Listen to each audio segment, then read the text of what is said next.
Olats tayo mga kalapatids, hindi tayo nakapagsampa kagabi para sa training ng Giginto Bulacan. Kaya ngayong araw ng Miyerkules ng umaga, wala tayong aabangan sa ating mga alaga. Hindi pa tayo nakaka-establish ng schedule, pero ginagawan natin yan ng pamamaraan para matutukan pa rin kahit paano yung ating mga alaga. So sa umagang ito mga kalapatids, magpaparonda na lang muna tayo. So dito na lang tayo babawi sa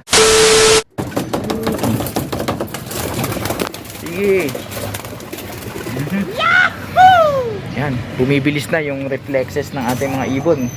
Kung matatandaan ninyo nung mga nakaraan, di ba? Yung nagsimula tayo ng ating summer training camp dito sa ating loft.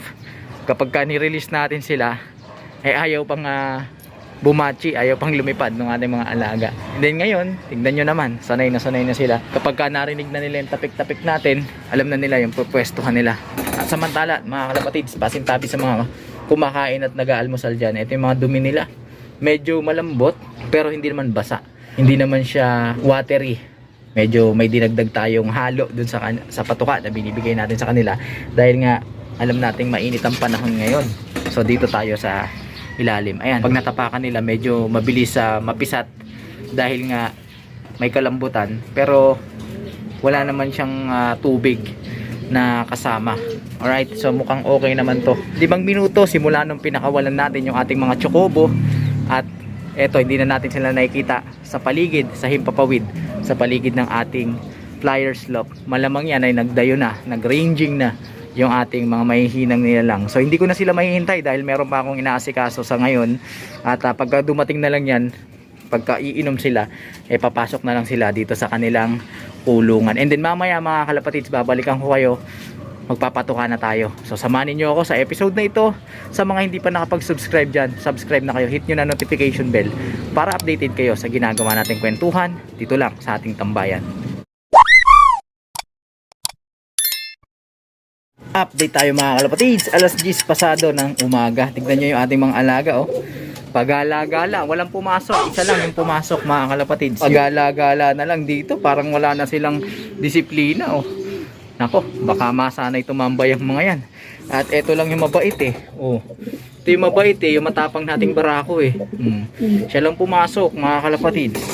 Kaya patuka na tayo mga kalapatids para di na masanay yung ating mga alaga sa pagtambay.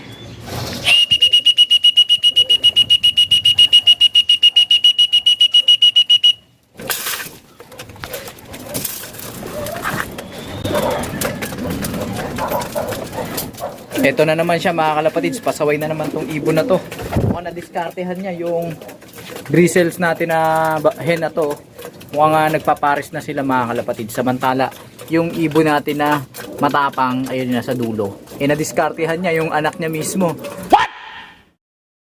Ayun yung black check natin, mukhang nagpaparisan sila mo. So bukang babae din to mga kalapatids. Hindi na tayo mahirapan na i-motivate yung ating mga alaga.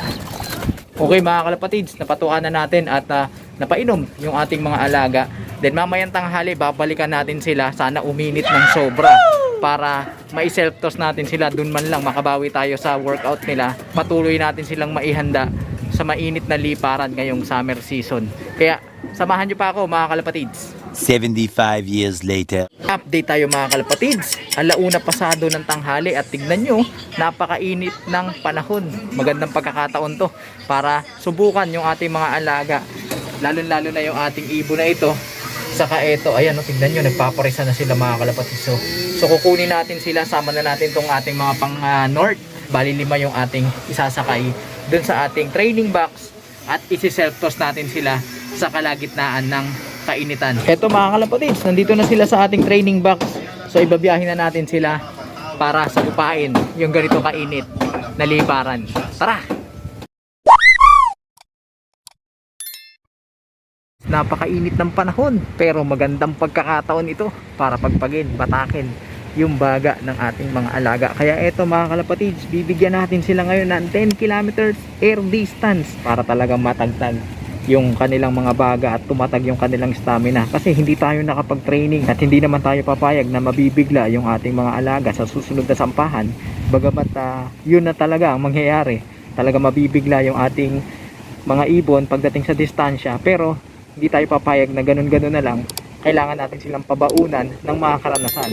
At ito, isang magandang pagkakataon mga kalapatids na iparana sa ating mga ibon yung ganitong klaseng liparan. Alright? So hindi naman ang layunin natin sunugin yung ating mga ibon. 10 kilometers air distance lang naman ito, tapos ganito kainit na liparan. So hindi na masama para sa ating mga alaga. Kaya ano pang hinihintay natin mga kalapatids? Kawalan na natin sila para makauwi na rin tayo. Alright? Sige. Ito hindi marunong. Walang siserga ha. Tignan natin mga kalapatids kung makakauwi ng maayos itong ating mga alaga. Ayan, tignan nyo. Yan, sige. Ganyang klaseng liparan, napakainit ng panahon. So, paano mga kalapatids? Tutuloy na rin tayo, uwi na rin tayo para hindi na tayo masunog dito. Napakainit. Kita tayo sa ating Flyers Loft. One eternity later. Nakawalan natin sila doon ng 1:40. So, kulang-kulang isang oras din yung biyahe natin mga kalapatids. As usual, mauuna sila sa atin dahil mabibilis yung mga yan kaysa dun sa ating motor. Ayan, dumating na. Ngal-ngal, eto mga kalapatids, tignan nyo. Oh, yan ang gusto nating mangyari mga kalapatids, na masanay sila sa hingal. At eto naman, tignan nyo mga kalapatids, walang bakas na hingal. Yung ating pang summer. Saka itong ibon natin na ito, yung matapang. So, yun, pumasok na isa. Papasukin na natin tong iba pa. Sige, pasok.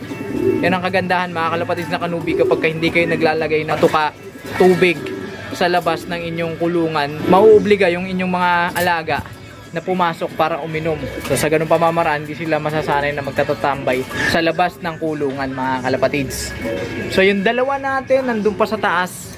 Teka lang, sisilipin ko kung nako, may kasama yung ating alaga mga kalapatids. May dagit tayo. Velvet yung kulay kung hindi ako nagkakamali, o black check. Ngal-ngal din sila mga kalapatids. At sa malamang maghahanap ng tubig yung mga yan. Tignan natin mga kalapatids kung papasok dito sa ating Flyers Loft yung ibon na bumuntot, sumama dun sa ating mga alaga. Malamang yan ay uhaw na rin sila. Alright, so siguro dyan muna natin tatapusin yung ating episode sa araw na ito. I-update ko na lang kayo mga kalapatids sa mga mangyayari sa mga susunod. Alright, dahil meron pa tayong gagawing importante, may trabaho pa tayo. So, kita-kita tayo sa susunod na episode mga kalapatids. Sa mga hindi pa nakapag-subscribe dyan, mag-subscribe na kayo. Hit nyo na notification bell para updated kayo sa ginagawa nating kwentuhan. Kung ayaw nyo naman mga kalapatids, okay lang. Welcome pa rin kayo dito sa ating munting tambayan. Mag-like, comment, share kung nagustuhan nyo lang ang video ito, at suporta ng ating Facebook page sa pamamagitan ng pag-follow para sa tuloy-tuloy na kwentuhan, nakapupulutan ng mga kaalaman. Paano mga kalapatids? Bachi na ako at meron pa akong katapusin. Hanggang sa muli, paalam!